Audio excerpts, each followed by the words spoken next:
This is Rock and Roll English. Real people, real English. Here's your host, Martin Johnston. Hello, rock and rollers, and welcome to another episode of Rock and Roll English, episode number 217, baby. Oh, yeah.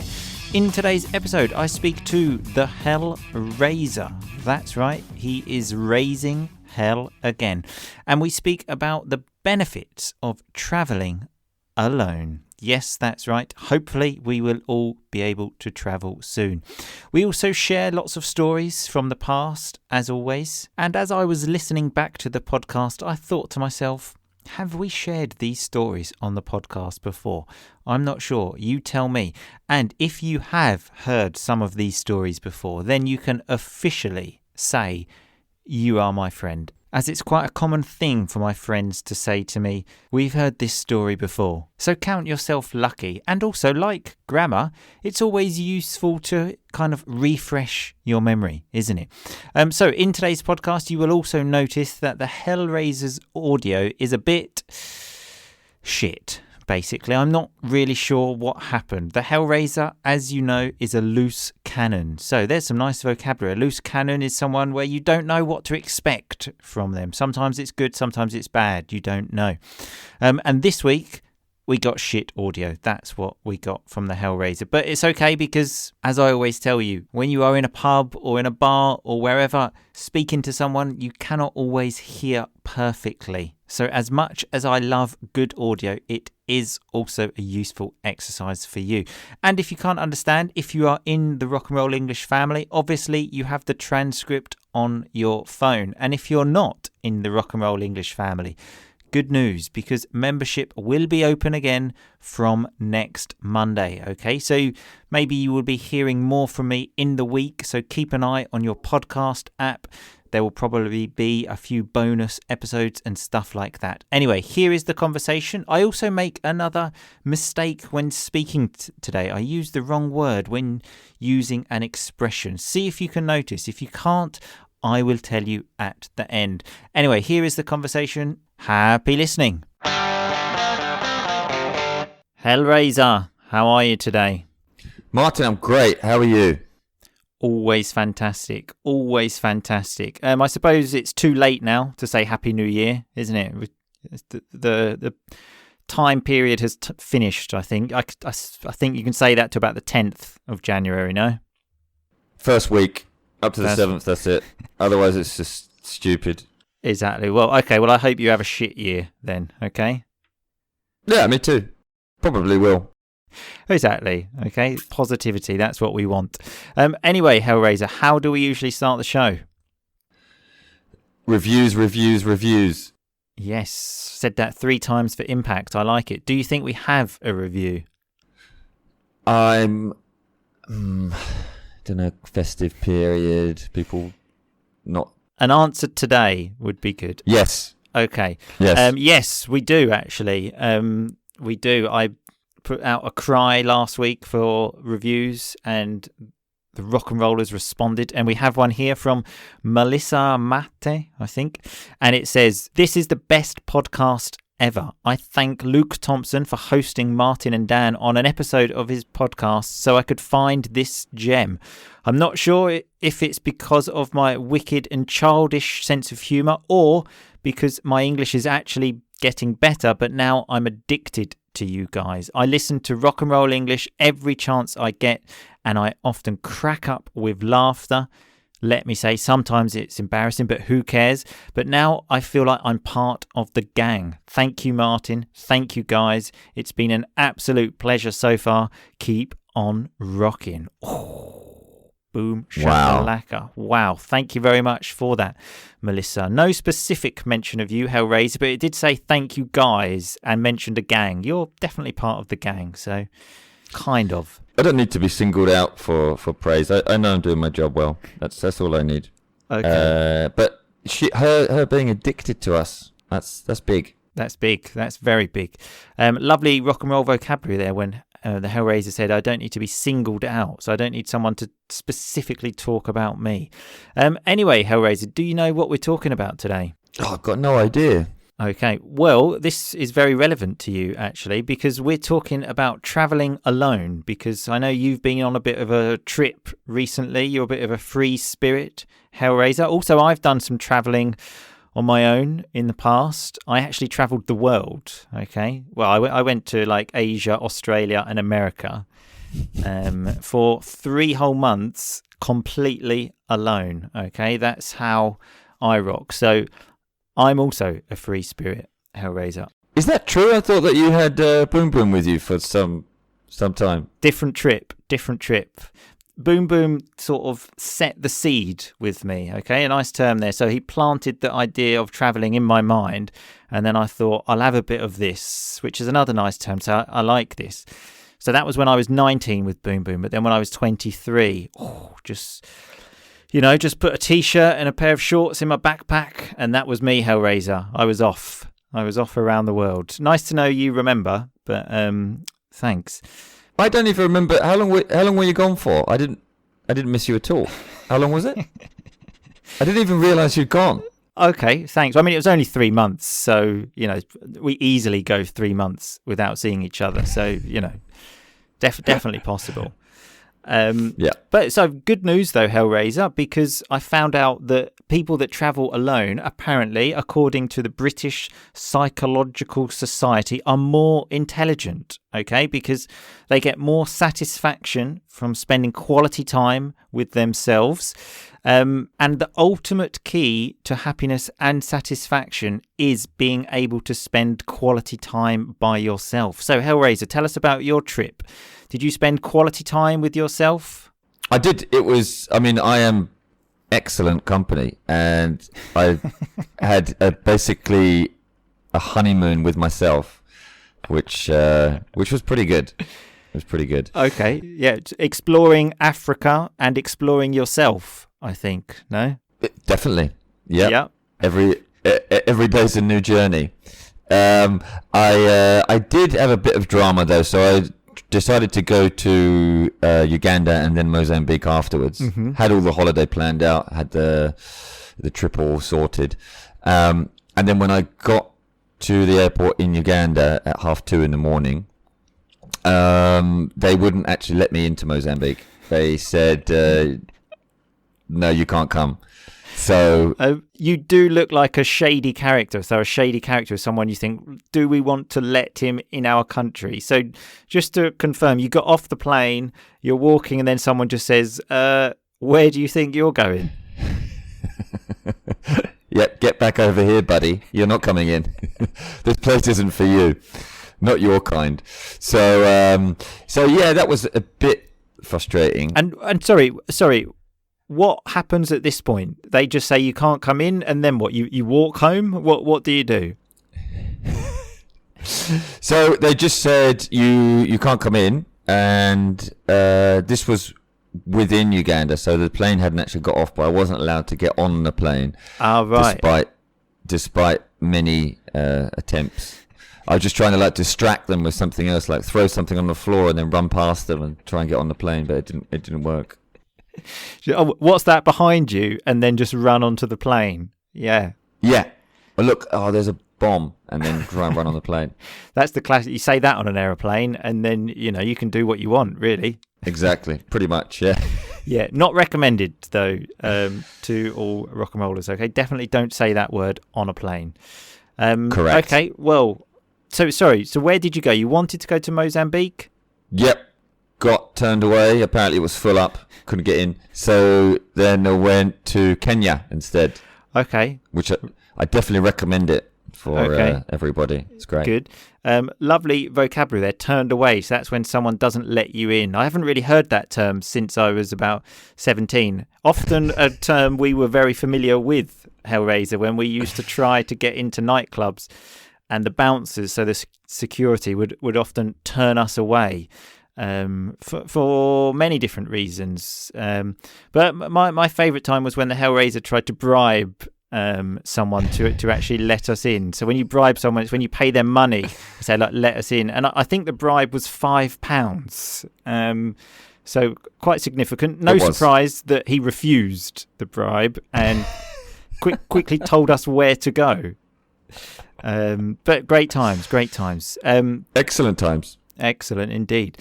So coming back to the travelling, apparently it says here in this article about the benefits of travelling alone. You will never hear a solo traveller tell you anything but how wonderful, life-changing and liberating it is. Is that how you felt in Kenya? Liberated? Not really, man. I mean, it was just a holiday on my own. I went because nobody else would go with me. It wasn't out of choice. Oh, I feel you, Hellraiser. It was the same as me when I went travelling around the world. I told everyone it was because I was a free spirit, but really because no one wanted to spend time with me. That was the real reason. Could you imagine spending 3 months with you? Oh, yeah. Oh, God. Just awful. Having headaches, being hungry, just... it'd be totally awful. Exactly. So I think that's why no one came. And I agree with you. It wasn't really a liberating experience. It was more of just sitting around thinking, a little bit bored now. So not sure what else to do. But when you travel alone, you have to do things alone, which maybe you've never done before, which can seem quite strange. For example, eating alone in a restaurant. How was that experience, Hellraiser? Oh, I love that. Because you've got this kind of mysterious vibe to you, and you're just the people are like, oh, who's that guy? He's eating alone. Yeah, that the vibe you've got is probably the reason why they don't let you into countries. They're probably actually thinking, should we let him in this restaurant? Does he deserve to come in? Get off that beach, mate. This is not for you.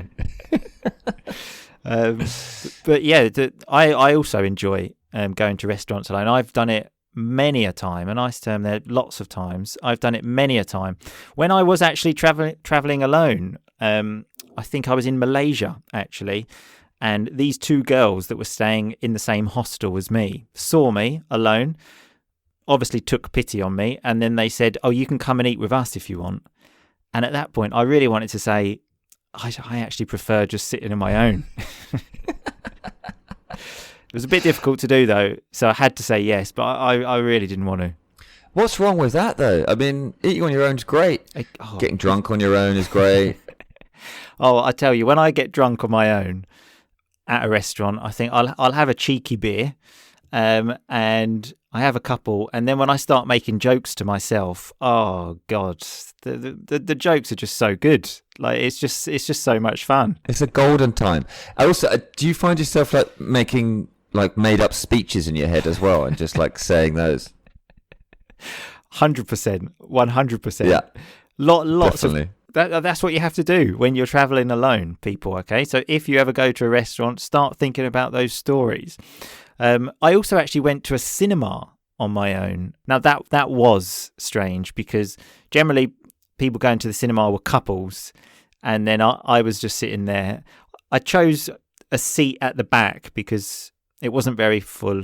There were lots of empty spaces. I thought I'll sit at the back, and it looked strange, I must admit. I think people were thinking, what is he doing back there on his own? Yeah, that is slightly strange. I went on when I was in Sicily, actually after your wedding in the summer. So again, that was my second solo holiday of 2020, and I was on a whole day cruise with loads of couples. It was just all couples, and it was like a romantic cruise, and you went past a volcano that was erupting at night time, and as it was erupting everyone was kissing, and I was just sitting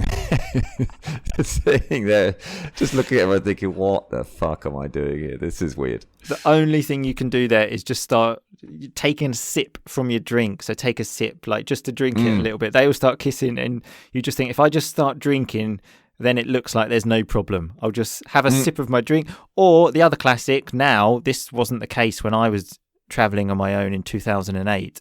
Get your phone out, look like you're doing something. Obviously you're not, but just get that phone out. You've got an important message from from your significant other. So, sending a picture of the volcano maybe. I mean, you can't get your phone out and text whilst the volcano is erupting, can you? That's That just feels rude to the volcano. Yeah, and if there's one thing that you don't want to offend, it's a volcano. Yeah, Absolutely because not. that volcano can seriously fuck you up. Well, remember Pompeii, you know? Exactly. I think that happened because someone decided to mess with the volcano, thought they were bigger than the volcano, got a bit big for their boots, thought they were too important, and the volcano quickly showed them, who was boss. Exactly. I don't want that. It's who does. And then when I was looking at things to do like on your own, I did quickly think what other things are strange to do on your own, and I did get an hilarious list. One of them was go bowling. Have you ever done that on your own, Hellraiser? Okay, I will now.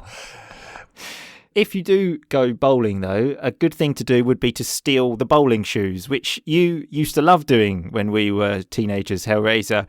Go there and then go home with the bowling shoes that they give you, which you seem to think was hilarious. There's nothing funnier than getting on a bus with bowling shoes. To be fair, it was fucking funny. The Hellraiser used to go there with like really cheap shoes that maybe got from the market, $2.99. Leave them at the bowling alley and go home with bowling shoes. So, everyone's happy. They don't. I don't know if the bowling alley are happy with the $2.99 shoes that you left them and not the bowling shoes. I don't think they can give them to someone else. I go bowling and then they give me these $2.99 shoes with no protection. I'm not sure if the bowling alley was happy with that. Another person who wasn't happy one time was my mum when I went home, and she was like, "Where are your actual shoes?" And I said, "They're at the bowling alley." So she made me go back to the bowling alley with her. She drove me there and said, "You better get your shoes back because you can't wear those ones to school." That is rock and roll, isn't it? Stealing bowling shoes and then being driven back by your mum to give the bowling shoes back. Now, there's nothing cooler than that.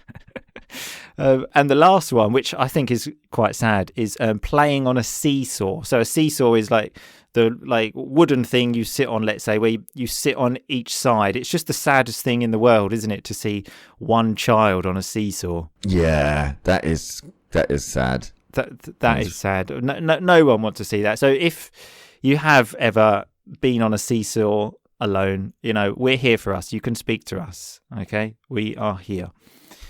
So another thing about the solo traveling is it says that you will have at least one near-death experience. Has this ever happened to you? Solo traveling, Hellraiser? Oh, many times. Yeah.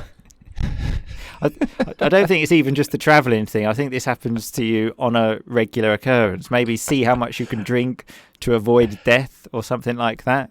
Yeah, just self-testing, like self-experiments, seeing how far you can push yourself, that kind of thing. Yeah, most people, when they say see how far you can push yourself, they talk about running or something like that, like a distance or time that they can beat to see how far you can push yourself. But maybe in your case, Hellraiser, it's how much you can drink. Like that time I saw you drink a bottle of vodka on a bus. Do you remember that? Well, do I remember that? Not afterwards. Yeah, I was there. That did happen. The Hellraiser had a bottle of vodka on a bus, and I said to him, I bet you couldn't down that. So to down it, to drink it in one. The Hellraiser took the bet, did down it, which was impressive, I must admit. But then after that, things spiraled out of control very quickly, which is a nice term to say. Like things got out of hand, things went crazy pretty quickly. They did.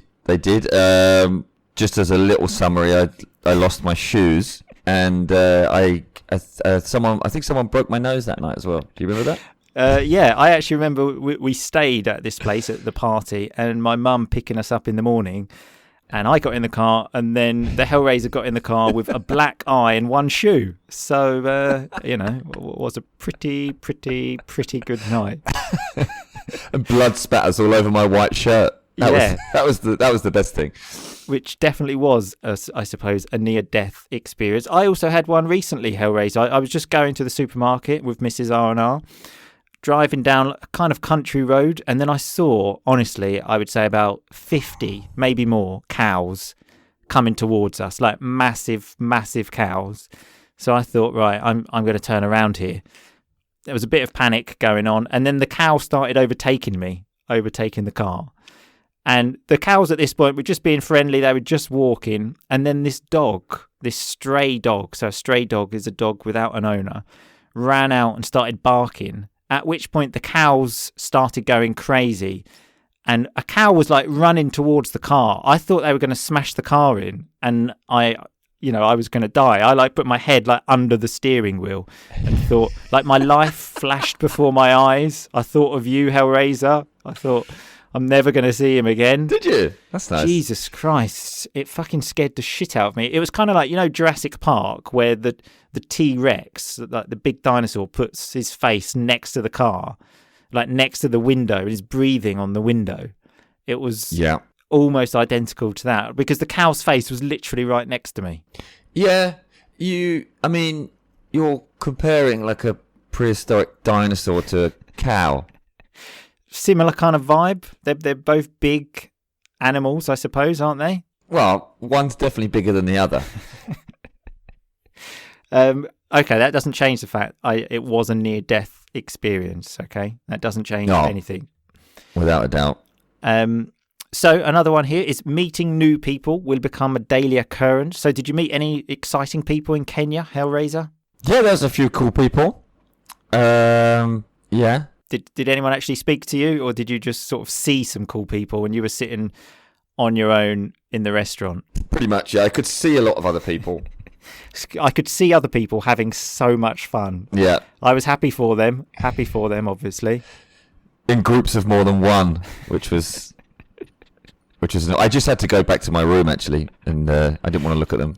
Yeah, I mean, if you've got Wi-Fi in your room, like, who needs to travel the world, hey? Oh, exactly, yeah. Wi-Fi, aircon, close the curtains, could be anywhere. What is the point? And the other thing, when you're traveling alone, you often don't have much choice of who to speak to. You kind of just take what you're given, which is another nice term, like accept what you're given.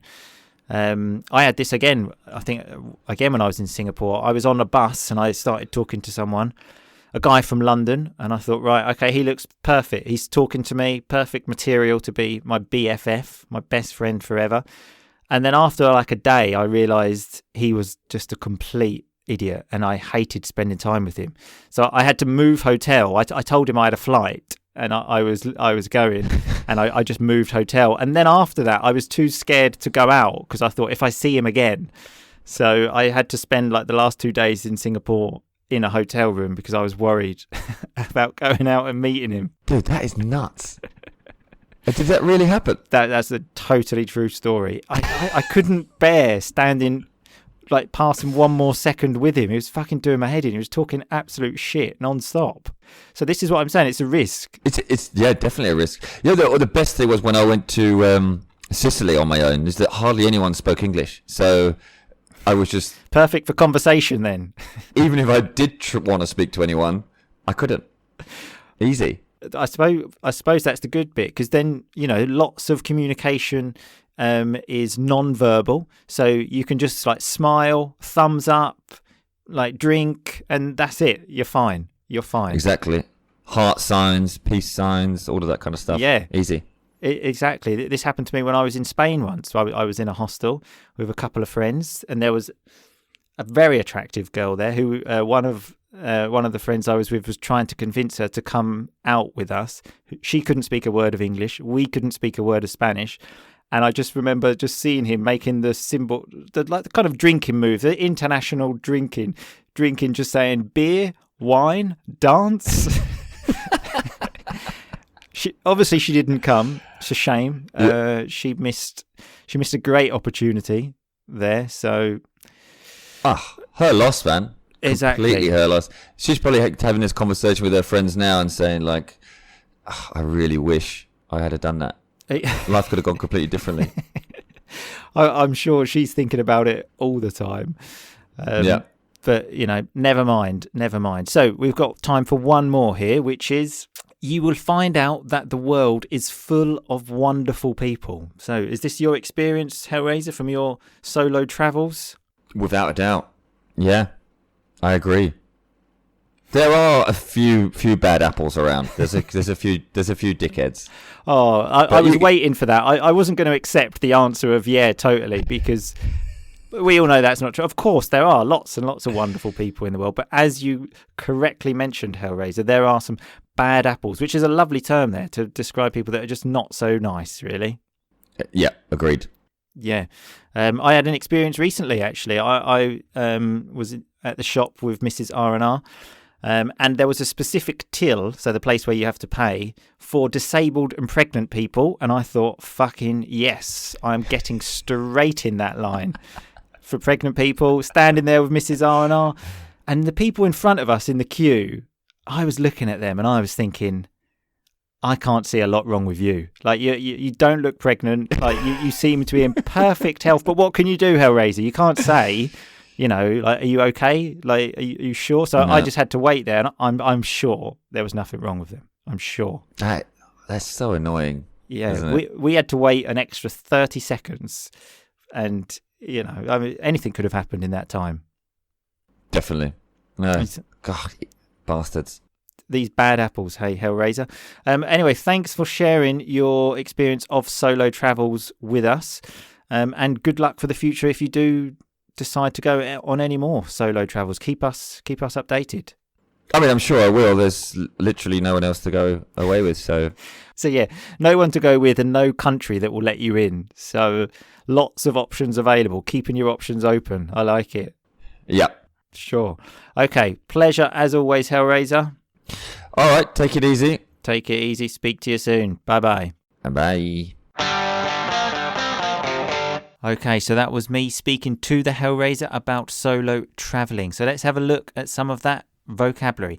We had the term loose cannon at the very beginning when I said the Hellraiser is a loose cannon. You don't know what to expect from him. Sometimes good things, sometimes bad. You never know. Do you have any friends that are loose cannons? The Hellraiser also said that he doesn't need to be singled out for praise. So if you single someone out, there's a lot of people there and you choose one person. Think of a time you were singled out for praise in your life. So now on to the mistake. I said to the Hellraiser that Boom Boom set the seed of travelling in my head. Obviously, the correct expression is planted the seed. Now, obviously, I know that. It's just I was speaking fast, ideas come in my head, and sometimes you say the wrong thing. This is what I always try to emphasise. Mistakes happen to everyone, okay? It's a completely normal thing. Think of it like this. If you're writing, okay, if I ask you to write for 20 minutes without stopping, so you have to write and you cannot go back and change what you have written, you will make some mistakes. It's obvious. It's the same when you speak. So the moral of the story is mistakes always happen. So anyway, going on with this R&R vocabulary, we had the term I'll have a bit of this when I said that I had been to Thailand with Boom Boom. And then I thought, yeah, this travelling thing, I'll have a bit of this. A lovely term to say, yes, I like this. I think I will do a bit more of this. I also described the Hellraiser as a shady character. So a shady character is like a dodgy character, someone that cannot really be trusted. So do you know any shady characters? The Hellraiser also told us he got turned away from Mozambique. So when you get turned away, someone refuses to let you enter a place. As we mentioned, we often got turned away from nightclubs when we were 17. Did that happen to you? Did you get turned away from a nightclub? We also spoke about the bouncers who turned us away. The bouncers are the security people. Do you have any friends that are bouncers at nightclubs? If you do, they're good friends to have because they're very, very big men. We also spoke about when the Hellraiser tried to bribe someone to let us in. So if you bribe someone, you give them money and say, okay, I know you don't want to do this, but I'll give you money, so please let us do that. Have you ever received a bribe? If you have, probably not a good thing to talk about. Have you ever tried to bribe a bouncer to get into a nightclub? Again, not the most common thing in the world, but maybe you have. One other thing I would like to highlight in the podcast, the Hellraiser said, eating alone is wonderful. And I said, oh yeah, I feel you. So that term there, I feel you, is a very slang way to say, yes, I totally agree with you. We had the term as well, I've done it many a time, when I said that I have also eaten in a restaurant many a time alone. A lovely term there just to say many times, just more rock and roll, baby. When we spoke about drinking alone, I also said I'll have a cheeky beer. There's a lovely British term.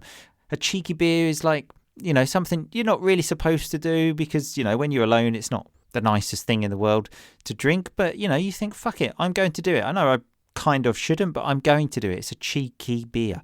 We also had take a sip from your drink. So here's me taking a sip from my imaginary drink. There we go, a nice little sip. We had the term as well, get a bit big for your boots, when we said someone who thinks they can take on a volcano is maybe getting a bit big for their boots, thinking they are too important, more important than they are. Do you know anyone too big for their boots? I then said the volcano showed them who was boss in Pompeii. So if you show someone who is boss, then you basically destroy them and win. This is often used in football. When one team destroys another team, you could say they showed them who was boss. We said that things spiraled out of control when the Hellraiser drank a bottle of vodka. So things got out of hand, which was another term we had. So they got out of control. When was a time things spiraled out of control for you? We had the term stray dog as well, when I said the stray dog ran out and started barking and the cows were scared. So a stray dog, a dog without an owner. But just think about this. If big, massive cows are scared of dogs, then it's actually normal for me to be scared of dogs. And I said it scared the shit out of me. There's a lovely term there. Scared the shit out of me. I then spoke about the fact when you travel alone, you kind of have to speak to whoever really, because you don't have much choice. You just take what you're given. A lovely term there. And the person I spoke about, I said, was doing my head in. So then I had to leave the hotel because he was annoying me. Does anyone do your head in? Think of someone that does your head in.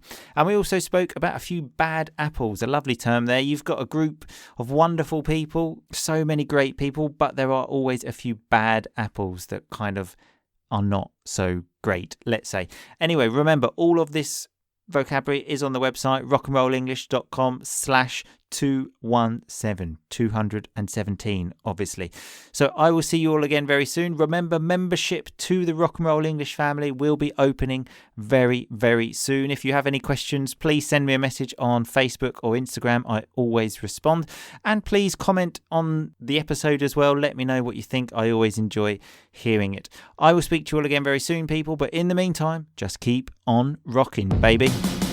Thanks so much for listening to Rock and Roll English. For more great content and to stay up to date, visit rockandrollenglish.com and facebook.com/rockandrollenglish. We'll catch you next time.